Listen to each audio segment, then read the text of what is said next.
Hello everyone, नमस्कार। हमारे YouTube channel में आपका हार्दिक स्वागत है। दोस्तों, प्रत्येक माह के दोनों पक्ष, शुक्ल पक्ष और कृष्ण पक्ष की त्रयोदशी तिथि को प्रदोष व्रत किया जाता है। हिंदू कैलेंडर के अनुसार वैशाख मास वर्ष का दूसरा माह है। इस बार वैशाख माह का पहला प्रदोष व्रत 8 मई शनिवार को रखा जाएगा। इस बार यह व्रत शनिवार को पड़ने के कारण शनि प्रदोष कहलाएगा। अलग अलग वार को पड़ने वाले प्रदोष का फल उसी के मुताबिक मिलता है, उसी के अनुसार प्राप्त होता है। यह तिथि भगवान शिव को समर्पित की जाती है।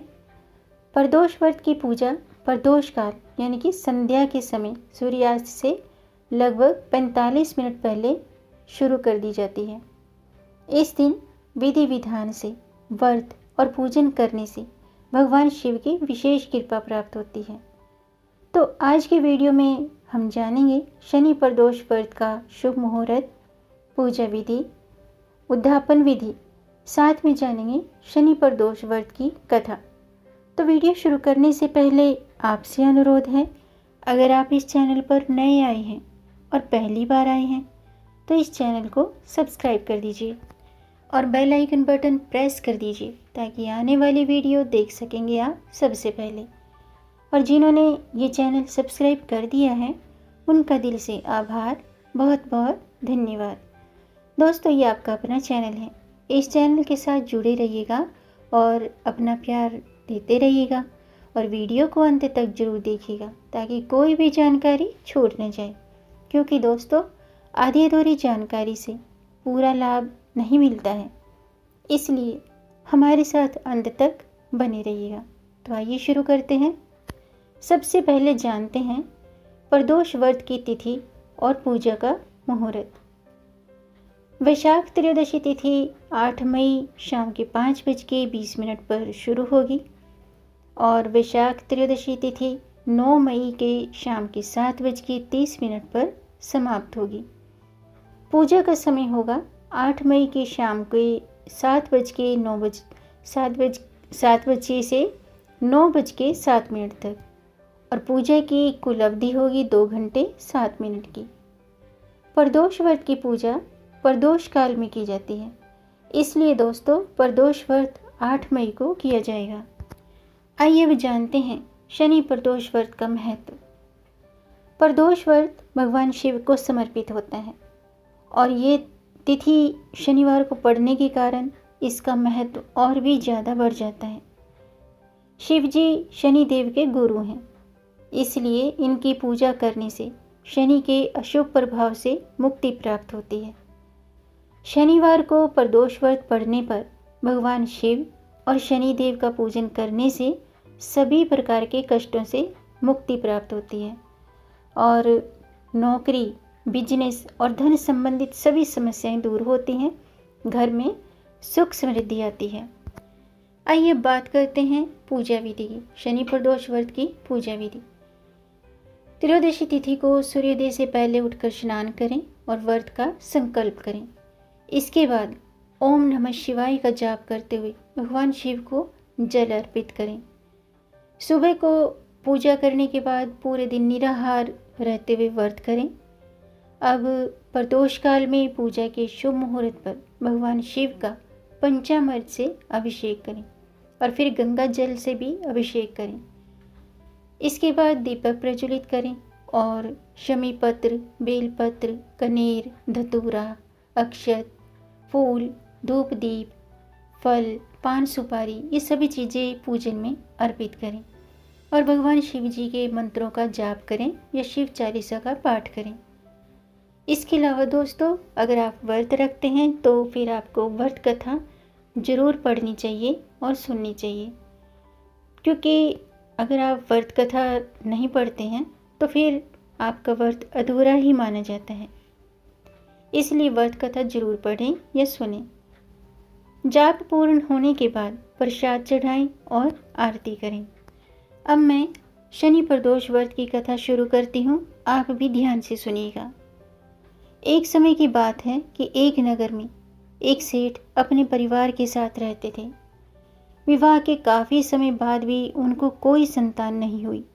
इस कारण सेठ और सेठानी काफ़ी दुखी रहते थे। घर में बच्चे की किलकारी सुनने के लिए वे व्याकुल थे। जैसे जैसे समय व्यतीत हो रहा था वैसे वैसे उनकी उम्र भी बढ़ रही थी। एक दिन सेठ और सेठानी ने तीर्थ यात्रा पर जाने का निर्णय लिया। शुभ घड़ी देखकर वे दोनों एक दिन तीर्थ यात्रा के लिए घर से निकल पड़े। अभी वे दोनों कुछ ही दूरी पर गए थे कि उनको रास्ते में एक साधु मिल गए। महात्मा को देखकर वे दोनों वहीं रुक गए। उन्होंने सोचा कि तीर्थ यात्रा पर जा रहे हैं तो क्यों ना इस महात्मा से आशीर्वाद भी ले लिया जाए। सेठ और सेठानी उस साधु के पास जाकर श्रद्धापूर्वक बैठ गए। उस समय वे महात्मा ध्यान मुद्रा में लीन थे। थोड़े समय के बाद वे ध्यान से उठे और सेठ सेठानी ने महात्मा को प्रणाम किया। साधु महात्मा पति और पत्नी के इस व्यवहार से बहुत खुश हुए। तब सेठ और सेठानी ने तीर्थ यात्रा पर जाने की बात बताई और अपने कष्ट के बारे में भी उनको अवगत कराया। उनकी बातें सुनने के बाद साधु ने उनको शनि प्रदोष व्रत का महत्व बताया और उन दोनों को शनि प्रदोष व्रत करने का सुझाव दिया। तीर्थ यात्रा से लौटकर आने के बाद उन दोनों ने नियम पूर्वक शनि प्रदोष व्रत रखा और भगवान शिव की विधि विधान से आराधना की। कुछ समय बीतने के बाद सेठानी माँ बन गई और उनके घर में बच्चे की किलकारी गूंजने लगी। इस प्रकार शनि प्रदोष व्रत के प्रभाव से उनको संतान की प्राप्ति हुई। ये थी शनि प्रदोष व्रत की कथा। यदि आप संतान प्राप्ति के मकसद से शनि प्रदोष व्रत करते हैं तो आपको ये कथा जरूर पढ़नी चाहिए और सुननी चाहिए। आइए अब जानते हैं प्रदोष व्रत की उद्यापन विधि के बारे में। शास्त्रों के अनुसार प्रदोष व्रत का उद्यापन पूरे विधि विधान से अवश्य करना चाहिए। इससे व्रत का पूर्ण फल प्राप्त होता है। प्रदोष व्रत का उद्यापन त्रयोदशी तिथि के दिन ही करना चाहिए। उद्यापन से पहले श्री गणेश जी की पूजा करें और त्रयोदशी के दिन प्रातःकाल स्नान के बाद ओम उमा सहित शिवाय नमः मंत्र का 108 बार जाप करते हुए हवन करें। हवन पूरा होने के बाद भगवान शिव की आरती करें। इसके बाद ब्राह्मण को अपनी सामर्थ्य के मुताबिक दान दक्षिणा देकर भोजन कराकर दान दक्षिणा देकर उद्यापन विधि पूरी करें। तो दोस्तों, आज का वीडियो मैं समाप्त करती हूँ।